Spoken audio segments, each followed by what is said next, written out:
গাফেল হয়ে গেছি যে আল্লাহ যে আমাদেরকে বানিয়েছেন, রব যে একজন আছে ওইটাও আমরা ভুলে গেছি। ঠিক না ভাই, ঠিক বলেন? ওইটাও ভুলে গেছি।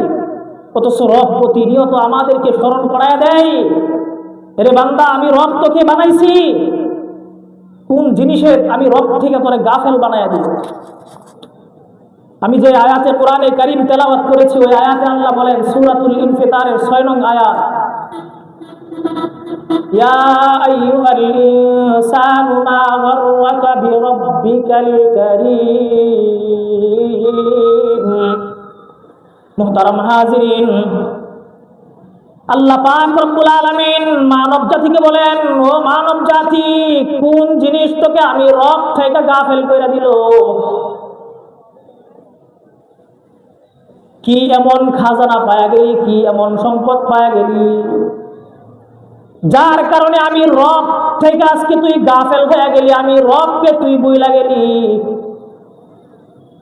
অথচ আমি রব তোকে বানাইছি। সূরাতুল ইনফিতারের 7 নং আয়াতে আল্লাহ বলেন, আল্লাযী খালাকাকা ফাসাওয়াকা ফাআদালাক।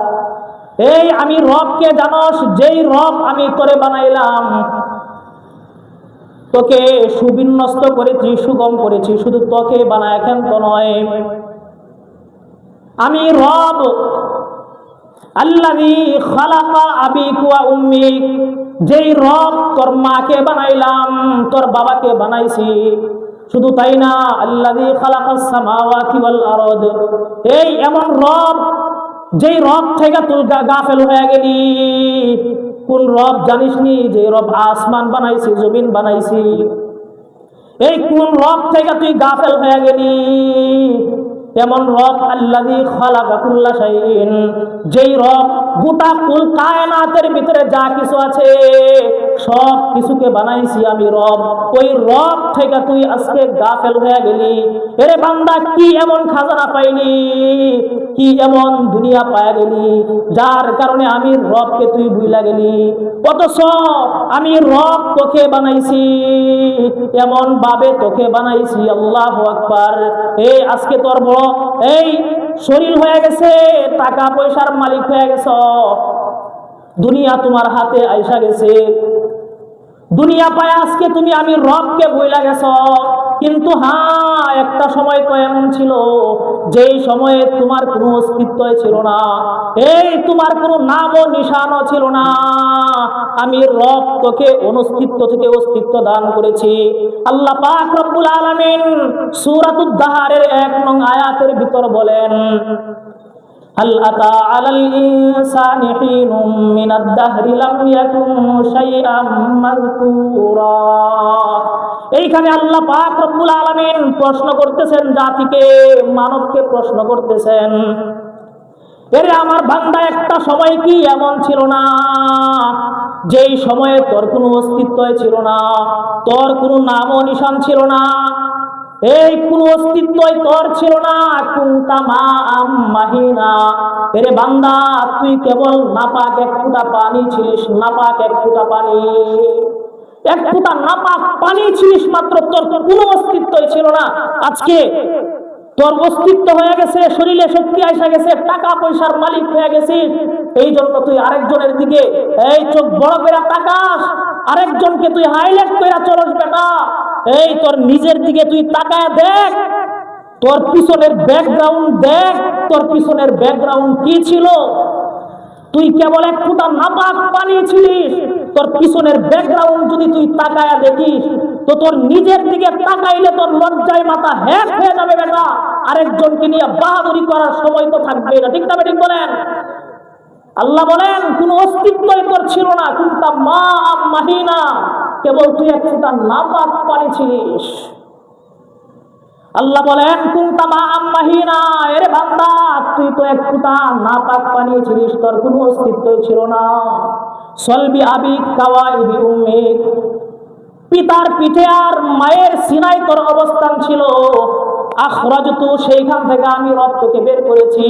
জামাআতু ফি বাতনি উম্মিক, তোর মায়ের পেটে আমি তোকে একত্রিত করেছি। গাশাইতু ফিল গিশা, উন্নত মানের পর্দা দিয়া তোরে আমি আল্লাহ ডাইকা রাখছি তোর মায়ের পেটে। শুধু তাই না, ফি সালাসি যুলুমাতিন, এই তোর মায়ের পেটে পর পর 3টা অন্ধকার কাটায়া আমি দাপে দাপে তোর অবস্থাকে চেঞ্জ কইরা আমি আল্লাহ তোকে দুনিয়ার ভিতরে নিয়ে আসছি। এই কেমনে আমাদের অবস্থাকে চেঞ্জ করছেন আল্লাহ আমাদেরকে প্রশ্ন করেন আর ডাক দিয়া বলেন, আবদি মা কুনতা মা'আম মাহিনা, এরে বান্দা তুই কি নাপাক এক ফোঁটা পানি ছিলিস না? তো সামান জালাকা দামা, এরে বান্দা তোকে রক্ত কে বানাইলো? ওমান জালাকা মুদগা, ওই রক্ত থেকে আবার প্রসেস কইরা রক্তপিণ্ড কে বানাইলো? রক্তপিণ্ড তোকে কে পরিণত করলো?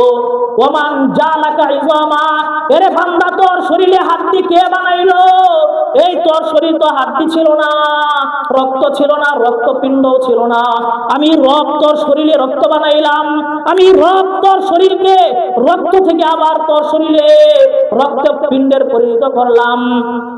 আবার তোর শরীরের মধ্যে আমি হাড্ডি বসায়া দিলাম, ওমান কাসা আলাইহি লাহমা, ওই হাড্ডির উপরে আমি রব আবার গোশতের আবরণ বসায়া দিলাম। এরে বান্দা তুই আজকে আমি রবকে ভুইলা গেলি। কথা বুঝতেছেন? আমরা নাপাক এক ফোঁটা পানি ছিলাম, ওইখান থেকে রব আমাকে মায়ের পেটে, আমাকে রব প্রথমে রক্ত, রক্ত থেকে পিণ্ড, এরপরে রব আমাকে এই যে হাড্ডি আমার শরীরে বানাইছে, ওই হাড্ডিটাকে আবার গোশতের দ্বারা আবরণ দিয়া এরপরে আল্লাহ পাক রব্বুল আলামিন আমাকে একটা শিশু বানায়া এরপরে দুনিয়াতে এনেছেন। দুনিয়াতে আসার পরে আমার অবস্থা কি ছিল, আমার অবস্থা কি ছিল এটা আল্লাহ উল্লেখ করে বলেন, এরে বান্দা বাহাদুরি করিস, বেটা বড়াই করিস, তোর পিছনের অবস্থা একটু শুই না দেখ। আল্লাহ বলতেছেন এই মায়ের পেট থেকে আসার পরে তোর অবস্থা কি ছিল একটু শুই না লও। আল্লাহ পাক রব্বুল আলামিন ডাক দিয়ে বলেন, আবুদি মা কুনতা সগীরা, এরে বান্দা তুই কি ছোট ছিলিস না? ওয়ামা কুনতা যায়িফা, এরে বান্দা তুই কি দুর্বল ছিলিস না? ওয়ামা কুনতা জাহেলা, এরে বান্দা তুই কি মূর্খ অজ্ঞ ছিলিস না? তুই তো একেবারে মূর্খ অজ্ঞ ছিলিস, নিরক্ষর ছিলিস, কোনো জ্ঞানই তোর ছিল না। আমি আল্লাহ তোকে জ্ঞান দান করেছি। ওয়ামা কুনতা মিসকিনা, এরে বান্দা তুই তো একেবারে মিসকিন ছিলিস, একেবারে অসহায় ছিলিস। অসহায় তো কেমন অসহায় ছিলাম আল্লাহ বলেন, ফালালাকা সিন্নুন তাক্তা, এরে তোর দাঁত ছিল, দাঁতে কাটবার তোর ক্ষমতা ছিল না। ওয়ালালাকা লিসানুন তানতিক, সাথে জিহ্বা ছিল, লেকিন জিহ্বায় তুই কথা বলতে পারতিস না, তোর বাক শক্তি ছিল না। ওয়ালালাকা আইনুন তানজুর, চক্ষু ছিল ঠিক, লেকিন দৃষ্টি শক্তি ছিল না, তুই এই চোখ দ্বারা কোনো কিছুই দেখতে পারতিস না। ওয়ালালাকা উযনুন তাসমা, এই কান তো তোর ছিল, লেকিন শ্রবণ শক্তি ছিল না, এই কান দ্বারা তুই কোনো কিছুই শুনতে পারতিস না। ওয়ালালাকা কলবুন তাতাফাক্কার, অন্তর তোর ছিল, ফিকির করবার মতন শক্তি ছিল না, ফিকির করবার মতন বুধ শক্তি তোর ভিতরে ছিল না। ওয়ালালাকা আকুলুন তুমাইজ, মগজ ছিল, লেকিন ভালো মন্দ তুই পার্থক্য করতে পারতিস না, ভালো মন্দ পার্থক্য করার মতন শক্তি তোর ছিল না। ওয়ালালাকা ইয়াদুন তাবতিস, হাত ছিল তোর, লেকিন হাতে তুই ধরতে পারতিস না, এই হাতে ধরার শক্তি তোর ছিল না। ওয়ালালাকা রিজুলুন তামশি, পা ছিল ঠিক, কিন্তু পা দ্বারা চলতে পারতিস না।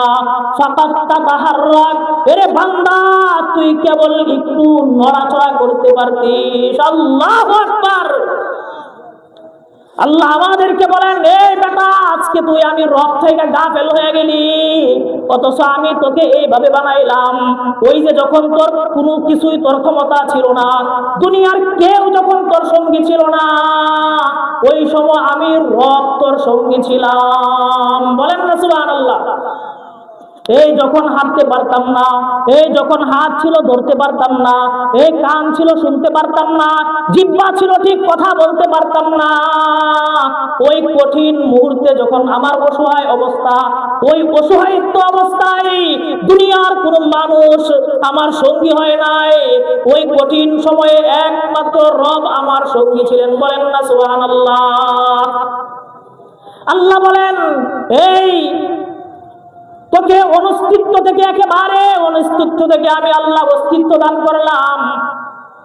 এবার অস্তিত্ব আসার পরে, এবার তোর শরীরে একটু শক্তি আসার পরে এবার তুই হাত নাড়াইতে পারিস, এই জিহ্বায় কথা বলতে পারিস, এবার তুই জবান নাড়ায়া নাড়ায়া অন্যকে তুই কষ্ট দিতে পারিস। হাতে তোর শক্তি এসে গেছে, আরেক বাড়ারে ঘুষা মাইরা তুই ফালাইয়া দিতে পারিস। বেটা এই শুই না রাখ, তুই যেমন তোর কোনো অস্তিত্বই ছিল না, তোর কোনো পাওয়ারই যখন ছিল না, তুই একেবারে যখন মিসকিন ছিলিস, আমি রব তখন তোর সঙ্গী ছিলাম। আবার শক্তি দেওয়ার পরে, তোর শরীরে শক্তি আসার পরে তুই যদি আমি রবকে যদি বইলা যাস, আমি রব যেই উদ্দেশ্য তোকে বানাইছি ওই উদ্দেশ্যের বাহিরে যদি তুই ফাটস, তো মনে রাখ আবারও তোর এমন একটা অবস্থা আসবে, তখনও তুই এমন অসহায় হবি, এই তোর হাত থাকবে তুই নড়াইতে পারবি না, পা থাকবে নড়াইতে পারবি না, জবান থাকবে কথা বলতে পারবি না। ওই সময়ে আমি রব তোর সঙ্গী হব না। কথা বুঝতেছেন আমার? মানে পূর্বে আমরা একেবারেই অসহায় ছিলাম, মিসকিন ছিলাম, কোনো শক্তি আমার ছিল না। এই শক্তি যখন ছিল না, অসহায় ছিলাম, তখন আমার সঙ্গী কে ছিল বলেন? কে ছিল? রব আমার সঙ্গী ছিল। আল্লাহ বলেন তোকে শক্তি দেওয়ার পরে যদি তোর মাঝখানের সময়টা যদি এই আমি রবের অনুপাতে যদি তুই না কাটাইতে পারিস, তুই যদি আমি রবের দেখানো রাস্তায় যদি তোর জীবন ব্যবস্থাকে পরিচালনা না করতে পারিস, তো শুন, এই তুই যেমন পূর্বে একেবারে অসহায় ছিলিস, শক্তি আসার পরে যখন শক্তি চলে যাবে আবার তোকে আমি এমন অসহায় বানায়া দিব, হাত থাকবে নড়াইতে পারবি না, পা থাকবে নড়াইতে পারবি না, জিহ্বা থাকবে কথা বলতে পারবি না। এই যে খাটে যখন আমরা শুয়ে যাব, লাশ যখন হয়ে যাব, তখন আমাদের থেকে অসহায় পৃথিবীতে আর কেউ হবে না। ঠিক না ঠিক বলেন? তখন আমাদের থেকে অসহায় আর কেউ হবে না। আল্লাহ বলেন ওই সময়, শেষ সময় যখন দুনিয়ার কেউ আর তোর সঙ্গী হবে না, দুনিয়ার কেউ আর তোর সাথী হবে না, ওই সময়ে আমি রব তোর সঙ্গী হব। যদি মাঝখানের সময়টা যদি তুই আমি রবের দেখানো রাস্তায় যদি তুই পরিচালনা করিস, বলেন না সুবহানাল্লাহ। আর যদি অন্যভাবে তুই পরিচালনা করিস, আমি যে বিধান দিয়েছি বিধান মানিস না, আমি রব যেইভাবে চলতে বলেছি চলিস নাই, আমার হাবিব যেমনে চলতে বলেছে, এরে বান্দা তোমার জীবন সেইভাবে তুমি পরিচালনা করো নাই, ওই যে যখন আবার তুমি অসহায় হয়ে যাইবা, লাশ হয়ে যাইবা, তোমার আত্মীয় স্বজন তোমার পাশে থাকবে কিন্তু তোমাকে কেউ সহযোগিতা করবে এরকম শক্তি আল্লাহ কাউকে দেয় নাই। শুধু একটু অস্ত্র জড়াইতে পারবে আমার জন্য, কিন্তু আমাকে রাখারও সুযোগ নাই, আমার সাথে সে যাইতেও পারবে না। ঠিক তবে ঠিক বলেন? ওই কঠিন সময়ে যখন আমি একা হয়ে যাব, তখন আমার সঙ্গী কে হবে বলেন? কে হবে? আল্লাহ হবে। এই জন্য কবি বলেন মরনে ওয়ালা মর যায়েগি, রুকনে ওয়ালা কোই নেহি, রুনে ওয়ালা লাখো হাজার, জানে ওয়ালা কোই নেহি। এই যে ব্যক্তি মারা গেছে, ওরে রাখনেওয়ালা, ওরে দৈরা রাখনেওয়ালা পৃথিবীর ভিতরে কেউ নাই। ফাইযা জা আজালুহুম লা ইস্তাখিরুনা সাআতাও ওয়া লা ইস্তাকদিমুন। এই সময় যখন হয়ে যাবে, একটা সেকেন্ড এই দিক সেদিক করা হবে না, একেবারে নির্ধারিত সময়ে আমার জানটাকে বের করে নিয়ে যাওয়া হবে। এবার আমি যে হই, কুতুব হই আর বড় এই সম্পদের মালিক হই না কেন, যে হই না কেন, আমাকে দুনিয়াতে টিকায় রাখবে এমন কেউ জন্ম হয় নাই। ঠিক তবে ঠিক বলেন? আমাকে টিকায় রাখতে পারবে না। मरने वाला मर जाएगी, रुकने वाला कोई नहीं, रूने वाला लाखों हाजार, जाने वाला कोई नहीं। এই তোমার জন্য কান্দনিয়াওয়ালা অনেক থাকবে, তোমার জন্য অস্ত্র জড়াবে অনেক থাকবে, কিন্তু কেউ এমন নাই যে তোমার সাথে এক রাত্র কিংবা এক মুহূর্ত ওই অন্ধকার কবরে যেখানে আমি রব ছাড়া আর কেউ সাথী নাই, তোমার যত আপনজনই হোক না কেন, একটা মুহূর্তের জন্য সেইখানে তোমার জন্য তোমার সাথে থাকবে না। ঠিক তবে ঠিক বলেন? থাকবে বলেন? থাকবে। পিতা সন্তান পৃথিবীর ভিতরে সব থেকে মায়ার সম্পর্ক, সব থেকে দামি সম্পর্ক। সন্তান মারা গেছে, আদরের সন্তান, যে সন্তানের জন্য সবকিছু বিসর্জন করতে পিতা রাজি, ওই সন্তান মারা গেছে, পিতাকে যদি বলা হয় যে আপনার সন্তানটা আজকে একা কবরে চলে যাচ্ছে, একটু যান না ওর সাথে, বলেন রাজি হবে? রাজি হবে? কথা বলেন, রাজি হবে? রাজি হবে না। সন্তান, মা, দুনিয়ার কেউ আমার সাথে কবরে একটা মুহূর্ত অবস্থান করবে এরকম পৃথিবীতে কেউ রাজি হবে না। তো আল্লাহ বলেন, এই যখন তোমার এই যে শেষ অসহায়ত্ব যখন তুমি পড়ে যাইবা, শেষে যখন মিসকিন তুমি হয়ে যাবে, তখন আমি রব ছাড়া আর তোমার গতি থাকবে না। কাজেই মাঝখানের সময়টা যেটা আমি আল্লাহ তোমাকে দান করেছি, ওইটা তোমার ইখতিয়ারে দিয়েছি, ওইটা তোমার ইচ্ছায় দিয়েছি। চাইলে তুমি ভালোভাবে তুমি ওই তোমার সময়টাকে পার করতে পারো, আর চাইলে তুমি মন গড়া ভাবে তোমার ইচ্ছা স্বাধীন ভাবে তুমি ওই সময়টা কাটাইতে পারো। কিন্তু বান্দা শুইনা রাখো, তোমার ইখতিয়ার আছে ঠিক, তোমার ইখতিয়ার আছে ঠিক, কিন্তু আমি রব তোমাকে বইলা দিচ্ছি, শোনো, তোমার মন গড়া জীবন পরিচালনা কইরা যদি তুমি কবরে আসো, তো কসম খুদার আমি রব তোমার সঙ্গী হব না, আমি রব তোমার সঙ্গী হব না। আবার তোকে আমি এমন অসহায় বানায়া দিব, ওই সময় পৃথিবীর কেউ তোর সঙ্গী হবে না। ঠিক না ঠিক বলেন? কেউ সঙ্গী হবে না, ওই সময় কেউ সঙ্গী হবে না। এই জন্য রাসূল হাদিসের ভিতর বলেন, قال سيدنا رسول الله صلى الله عليه وسلم لا يؤمن احدكم حتى هواه تبعا ما جئت به। এই সে পরিপূর্ণ মুমিন না, সে পরিপূর্ণ মুসলমান না, যে তার ইচ্ছা স্বাধীন নিজের জীবনকে পরিচালনা করে। এই আমাদেরকে আল্লাহ জীবন ব্যবস্থা দিয়েছেন, রাসূলুল্লাহ আমাদেরকে জীবন ব্যবস্থা দিয়েছেন। আল্লাহ জানাইছেন হাবিবকে, ও হাবিব আপনি উম্মতকে জানায়া দেন, উম্মত যেন আপনার অনুসরণ করে। উম্মত যদি আপনার অনুসরণ করে, উম্মত যদি আপনাকে ফলো করে, ওই উম্মত আমি রবকে ভালোবাসতে হবে না, আমি রবই ওই উম্মতকে, আপনার উম্মতকে ভালোবাসবো। বলেন না সুবহানাল্লাহ। কুল ইন কুনতুম তুহিব্বুনাল্লাহ ফাত্তাবিউনি ইউহিব্বুকুমুল্লাহ ويغفر لكم ذنوبكم والله غفور رحيم। আল্লাহ পাক রব্বুল আলামিন বলেন, ও হাবিব আপনি উম্মতকে জানায়া দেন, এই যদি তোমরা আল্লাহকে ভালোবাসতে চাও তো ফাত্তাবিউনি, তোমরা আমার অনুসরণ করো। যদি করতে পারো তো আমি আল্লাহকে ভালোবাসতে হবে না, আমি আল্লাহ তোমাদেরকে ভালোবাসবো। বলেন না সুবহানাল্লাহ। তো আল্লাহ আমাদেরকে জীবন ব্যবস্থা দিয়েছেন, রাসূলুল্লাহর আদর্শ দিয়েছেন, আমার জীবন কিভাবে পরিচালনা করব ওইটা আল্লাহ দেখায়া দিয়েছেন। কিন্তু ওই অনুপাতে যদি না চলা, আমি নিজের মন গড়া ভাবে যদি আমি জীবন ব্যবস্থা পরিচালনা করি, তো রাসূল বলেন লা ইউমিনু, সে মুমিন না, সে মুমিন না। আর মুমিন না হয়ে যদি আমি মারা যাই, তাহলে বলেন আমার থেকে অসহায় পৃথিবীতে আর কেউ হবে? বলেন কেউ হবে? আমার থেকে অসহায় আর কেউ হবে না।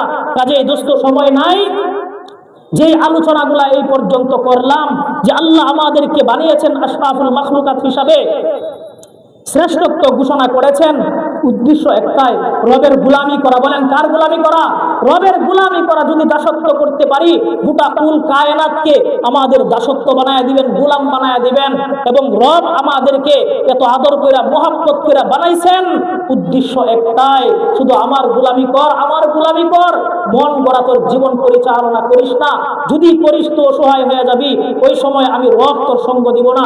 আল্লাহ আমাদেরকে সকলকেই রব যেইভাবে আমাদেরকে চলতে বলেছেন, হাবিবের আদর্শ যেইভাবে আমাদেরকে আঁকড়ায় ধরার জন্য বলেছেন, ঠিক ওইভাবে আমরা আমাদের জীবন ব্যবস্থা যেন পরিচালনা করতে পারি। আল্লাহ আমাদের সকলকে তৌফিক দান করুন, আমিন।